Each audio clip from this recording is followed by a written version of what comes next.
No passado, a Rolex foi alvo de risadas e até deboche, mas por fim, acabou surpreendendo o mundo inteiro.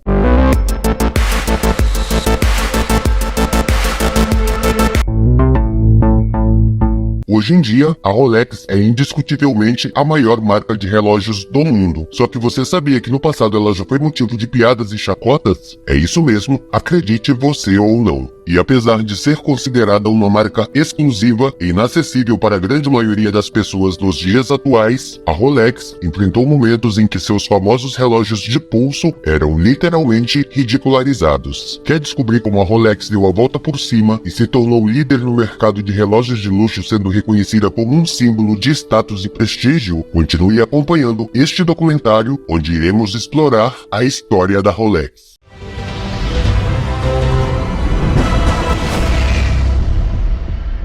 Mas para isso precisamos voltar no tempo, mais precisamente 110 anos atrás, lá para Londres do início do século XX. Naquela época, dois homens, Hans Wilsdorf e Alfred Davis, compartilhavam o mesmo espaço, porém com condições muito diferentes. Hans era um sonhador, um órfão que era cheio de grandes ideias, só que sem nem um centavo para colocar suas ideias em prática. Já Alfred tinha recursos financeiros, mas lhe faltava criatividade e inovação. Individualmente, as duas histórias pareciam não ter nenhuma correlação, até então, porque quando as ideias revolucionárias de Hans se juntaram aos recursos financeiros de Alfred, uma nova narrativa começou a se desenrolar. Enquanto Hans percorria as movimentadas ruas de Londres, ele percebeu uma particularidade. A maioria dos relógios usados pelos homens daquela época eram, digamos, bastante imprecisas, eu diria até ineficientes. Primeiramente porque esses relógios não marcavam o tempo de maneira rigorosa. Isso era algo inaceitável para um verdadeiro cavalheiro da época.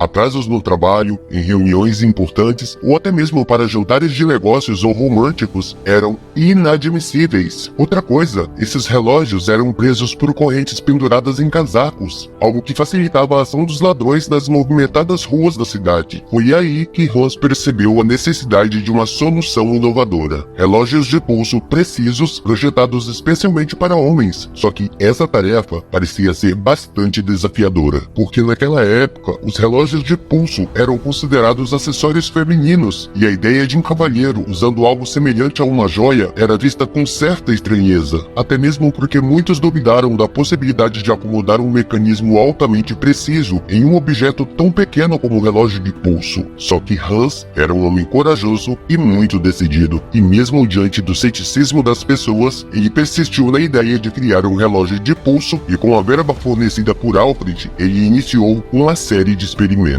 Durante os próximos 45 dias, Hans e Alfred se envolveriam em uma intensa maratona de testes e ajustes, cujos detalhes somente os funcionários internos da Rolex poderiam ter acesso. No entanto, ao final daqueles 45 dias de trabalho árduo, eles alcançaram um grande feito. Os relógios de pulso criados por Hans receberam um certificado de precisão, algo inédito até então para um mero relógio de pulso. Esse foi o primeiro grande marco rumo ao sucesso da empresa, mas Hans sabia que a evolução não podia parar por aí, então ele foi ainda mais além. Como ele sabia que podia contar com o apoio financeiro de Alfred, Hans deu continuidade às suas pesquisas e experimentações. Após 4 anos de dedicação, com alguns fracassos pelo caminho, eles deram outro passo em direção ao reconhecimento. O mecanismo dos seus relógios recebeu a classificação A, até então reservada apenas para cronômetros marítimos. Foi a partir daí que Alfred percebeu que seu investimento estava valendo a pena. A empresa começou gerando pequenos lucros, mas já evidenciavam um futuro promissor. Naquele momento, os fundadores enfrentavam um desafio crucial: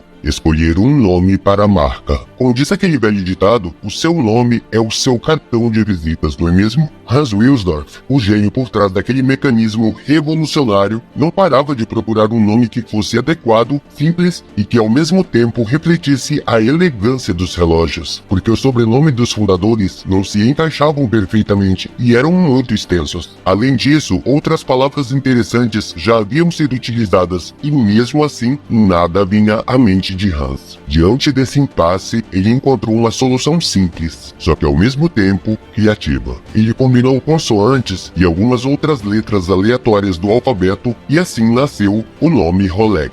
um nome curto que se ajustava perfeitamente à face dos relógios e ao mesmo tempo soava agradável aos ouvidos. E no dia 15 de novembro de 1915, a empresa Rolex era oficialmente registrada. A cada dia que passava, o sucesso parecia mais e mais promissor. O uso do relógio de pulso começou a se tornar um hábito entre os homens, e as pessoas se orgulhavam da precisão de seus relógios em conversas casuais. E foi no momento em que a moda estava se espalhando que o mundo foi abalado pela Primeira Guerra Mundial. Muitas empresas tiveram suas portas fechadas, foram destruídas ou tiveram que redirecionar suas atividades para apoiar o esforço de guerra. Isso era algo verdadeiro para empresas que produziam itens considerados não essenciais. As pessoas tinham preocupações maiores do que os relógios de pulso, e assim parecia que a Rolex estava destinada ao fracasso. Mas como diz aquele velho ditado, quando uma porta se fecha, outra se abre. E Hans conseguiu transformar aquela situação, oferecendo algo útil às pessoas, ao mesmo tempo que obtinha lucros. Os relógios de pulso eram muito mais práticos no campo de batalha do que os velhos relógios de bolso.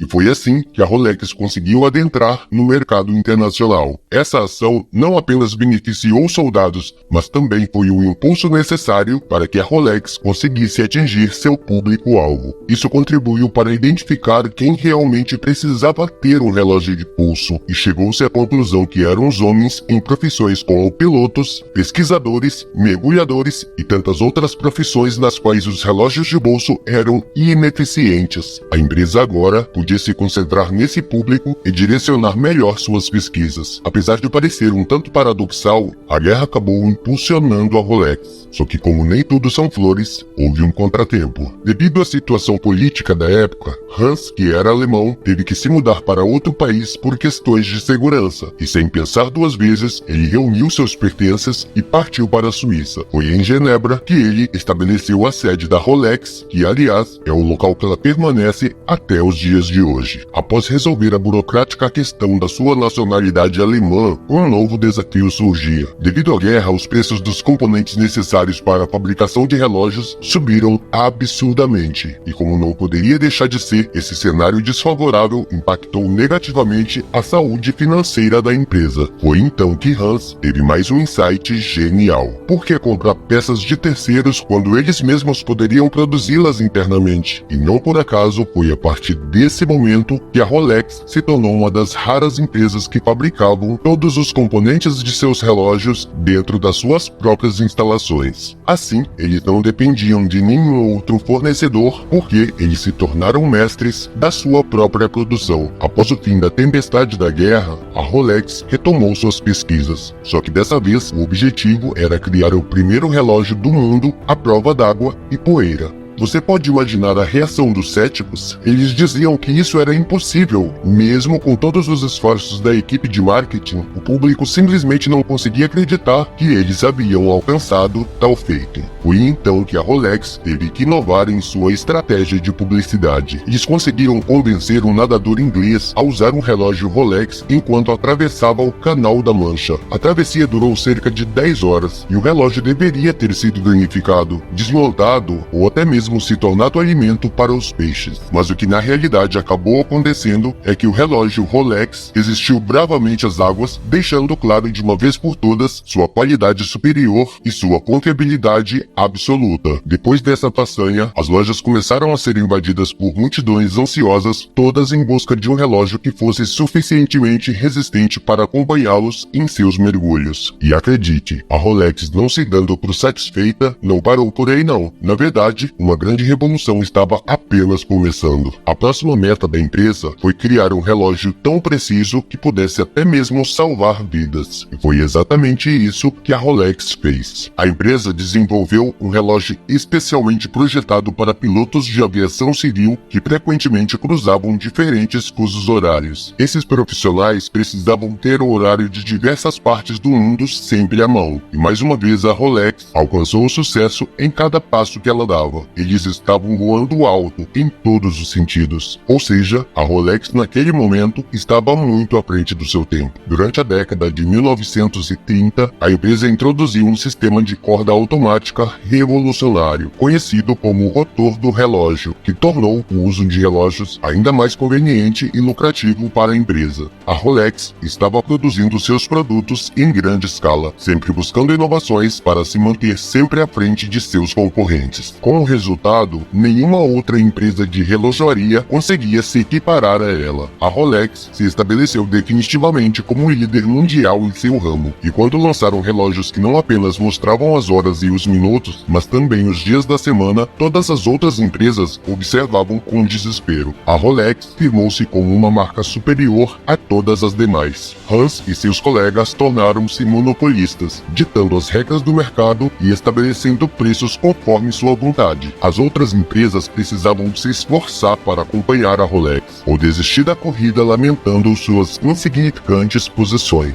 A Rolex estava tão confiante em seu sucesso que não oferecia descontos ou programas de fidelidade para seus clientes regulares. Eles nem sequer promoviam suas próprias vendas. No entanto, a Rolex nunca deixou de atrair clientes. As pessoas desejavam um relógio que se adequasse a todas as condições, o que reforçava ainda mais o poder da marca. A Rolex é uma empresa impressionante que emergiu em meio a guerras e crises, quebrando assim todos os paradigmas de incredulidade. Com uma trajetória repleta de altos e baixos, ela perseverou ao longo do tempo e permaneceu firme. Mas o que a Rolex representa hoje? Hans Wilsdorf, o gênio por trás da Rolex, infelizmente faleceu em 1960. Ao longo de seus 79 anos de vida, Hans construiu um verdadeiro império com base em seus relógios revolucionários. Em Genebra, existe uma rua com seu nome e uma ponte sobre o rio Ave. No entanto, a Rolex não morreu com seu fundador. Ao contrário, ela se expandiu, porque Hans teve a visão de deixar todas as suas ações para sua própria fundação de caridade, evitando assim o risco da empresa ruir nas mãos de herdeiros incompetentes.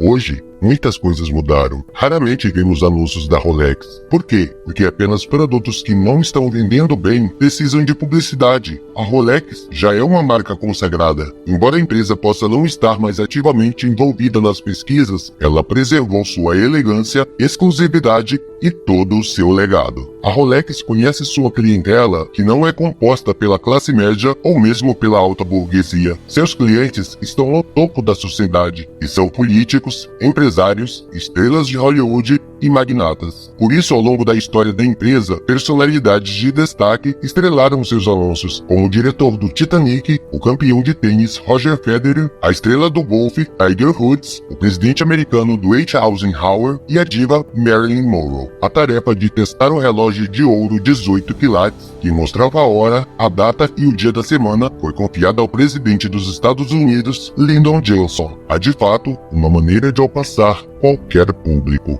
Atualmente, na era da internet, a Rolex optou por não vender seus produtos online. O que se encontra na rede são réplicas falsificadas. A propósito, você sabia que o mercado de falsificações movimenta cerca de 40 milhões de unidades por ano? Combater esse mercado exigiria uma quantidade absurda de ações judiciais. No entanto, qual seria o sentido? Com a demanda vem a oferta e o preço. No relógio Rolex genuíno é superior a qualquer falsificação. As falsificações podem dar aos consumidores um vislumbre do relógio antes de adquirirem um autêntico. No entanto, nem todos têm condições financeiras de adquirir um Rolex legítimo. De qualquer forma, as lojas que vendem os relógios Rolex autênticos são exclusivas e se encontram localizadas nos lugares de maior prestígio do mundo. Alguns podem até achar que a produção diminuiu, mas posso afirmar com toda certeza que a Rolex produz mais de 2.000 relógios por dia, o que corresponde a 650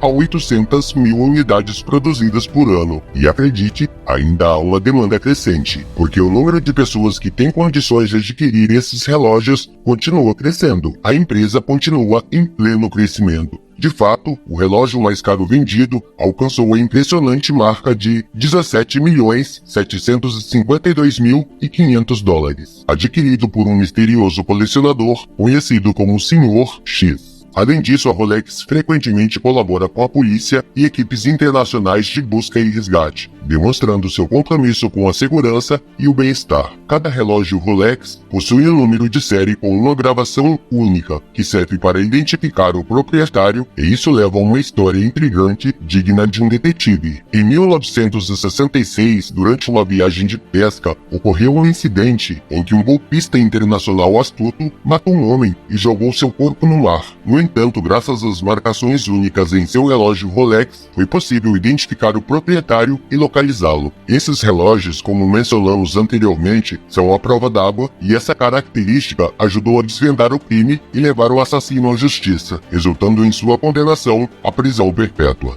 Embora para muitos clientes isso possa ser considerado mais uma desvantagem do que uma vantagem, é um exemplo impressionante da utilidade e precisão dos relógios Rolex. A Rolex atende a uma clientela extremamente rica e por vezes com identidades ocultas. É provável que esses clientes prefiram não ser encontrados facilmente. Além disso, uma característica marcante da empresa nos dias de hoje é sua gestão praticamente invisível, mantendo um rigoroso código de silêncio. A Rolex não está listada na Bolsa de Valores e não divulga publicamente suas demonstrações financeiras. A única coisa que sabemos é que em 2016, a empresa ocupava a 64ª posição na lista da Forbes das empresas mais valiosas do mundo. Naquele momento, estimava-se que o valor da empresa fosse de 8,8 bilhões de dólares, com vendas anuais de 4,7 milhões de dólares. Embora alguns possam argumentar que a Rolex já revolucionou completamente a indústria dos relógios e não poderia superar a si mesma, a empresa continua a inovar e surpreender seus clientes. Em 2012, a Rolex introduziu um mecanismo revolucionário capaz de operar em um segundo fuso horário, proporcionando ainda mais funcionalidade aos seus relógios. Além disso, esses relógios vêm equipados com um calendário anual que requer apenas um ajuste por ano. Esse design inovador recebeu o nome de Saros, em referência ao fenômeno astronômico que serve de base para o calendário. Quanto ao futuro da empresa, podemos apenas especular sobre as surpresas que a Rolex ainda nos reserva. No entanto, podemos concluir que o sucesso da empresa se deve à visão inovadora de Hans Wilsdorf, ao apoio financeiro de Alfred Davis e a uma série de outros fatores que contribuíram para o seu crescimento. Uma das chaves para esse sucesso é a abordagem de enfrentar os desafios de frente em vez de fugir deles. Hoje, a Rolex é uma marca que teve seu sucesso construído em hype e exclusividade. De acordo com as leis da economia, quanto mais misterioso e exclusivo é um produto, maior é a atenção que ele atrai. Agora, gostaria de saber de você. Já teve o desejo de possuir um Rolex ou talvez esteja usando um nesse momento? Compartilhe sua experiência nos comentários e conte-nos como é ou como seria a experiência de ter um Rolex em seu pulso. E se você ficou até aqui, é porque você faz parte de um seleto grupo de pessoas que apreciam coisas de extrema qualidade. Então, que tal conhecer a história da Mercedes-Benz, uma das mais luxuosas marcas automotivas do mundo? Preparamos um documentário completo para você, desvendando desde a sua origem simples até o estrelato, sendo considerada uma marca multimilionária, símbolo de status e prestígio. Clique no card que está aparecendo agora na sua tela e venha mergulhar comigo nessa história de sucesso e superação. Pela sua atenção, muito obrigado e nos vemos no próximo vídeo.